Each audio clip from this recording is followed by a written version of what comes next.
Hey. I was coming on here because I was thinking about something. Now, I shared a video earlier about Andrea and who she is.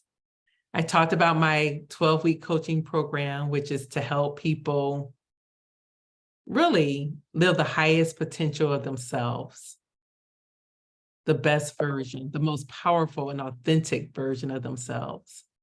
So I have that coaching program. I have the book writing program, and I also do real estate. So I talked about that. But there are some things that we do that we don't have a title for. The other day, I received a call from a friend. She's someone I probably met about 5 years ago. I love collecting new friends. And we hit it off when we met, and not because of anything, but the fact that we both had faced some serious health challenges. Mine cancer, hers something else. And the fact that we both had faced death gave us a whole different look on life, and we bonded because of that. She called me last week to let me know some things she was going through. I was in the process of getting ready. I was in my bathroom listening to music, just feeling good when I received the call. When she told me what was going on, I didn't know what to say initially. I'm just like, I was questioning, like, why does she have to go through this too? But that wasn't the question that I should have been asking.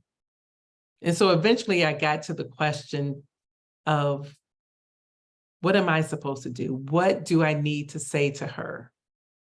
What does she need from me? Because I know nothing happens by accident. I know there's a reason that she called me, a reason that God put me on her heart. So I knew it was my responsibility to give her something, to help her get through this, to give her some encouragement, to give her some hope.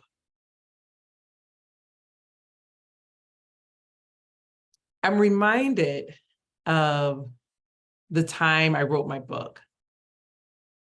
The reason I wrote my book is because one day I was going through the Bible and I was reading Luke.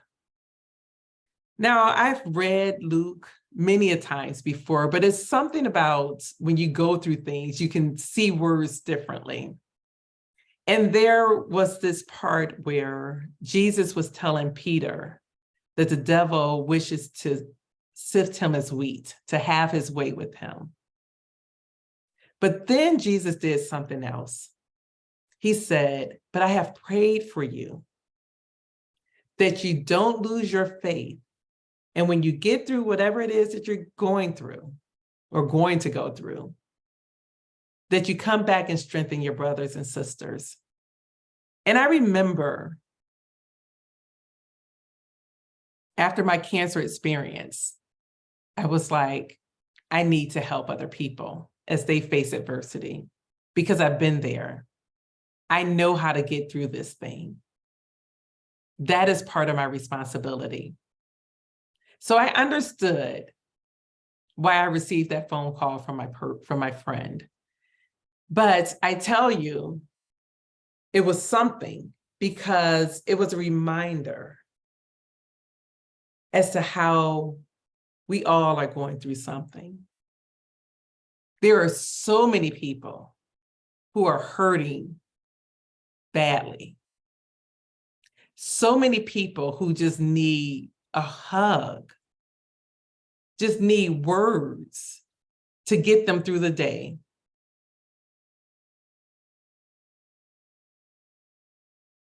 I share this because the title of encourager, hope giver,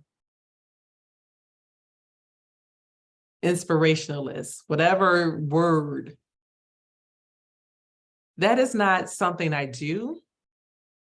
That is something I am. And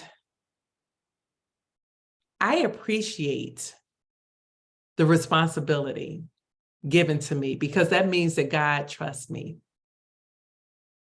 I remember when I first was going through cancer and had, well, I guess I should say when I had gone through cancer, I received a lot of calls, first calls after people were diagnosed. I mean, calls before they called their husbands, their families.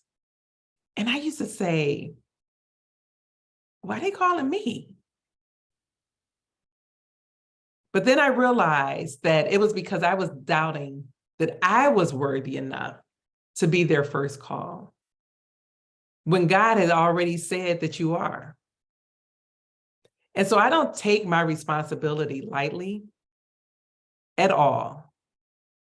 When I don't feel like it, it doesn't matter, because it's not about me.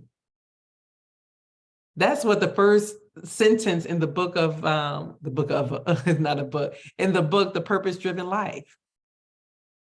It's not about you. I know I have a responsibility.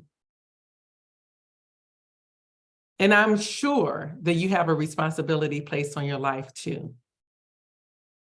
What are you doing with it?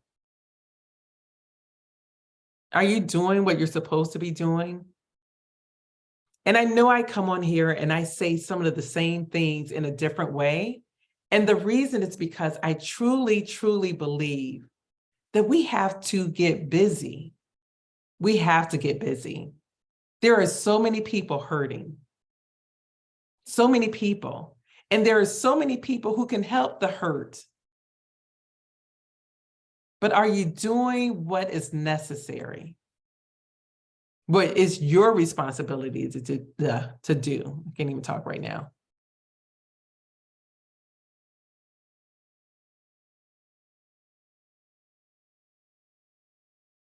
Yeah.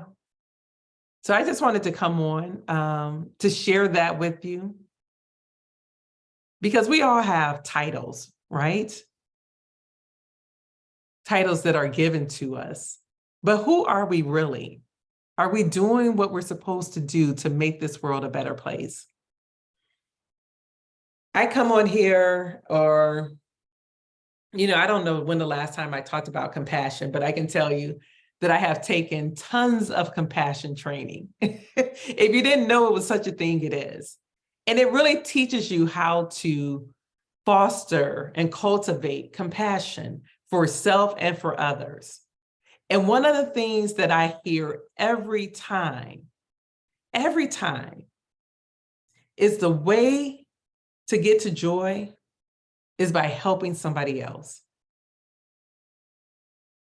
If you want to live a life of joy, help somebody. That's what we're supposed to do. We all have different ways of doing it. There's this young guy that I see on Instagram who's an artist, and he's unbelievable. And anytime there's something major that happens to someone, typically a celebrity, he'll draw them and he may send it to them. That's his way of giving back. We all have different ways to help someone. But are you doing what you're supposed to do? I'm going to end because this will go too long. But I really just want to give you something to think about, because this world is a mess. It is a mess. It's been messy more than 3 years, but since the pandemic, it's just, it's been tough for people, tough. And so we have to do what we can to make this world a better place.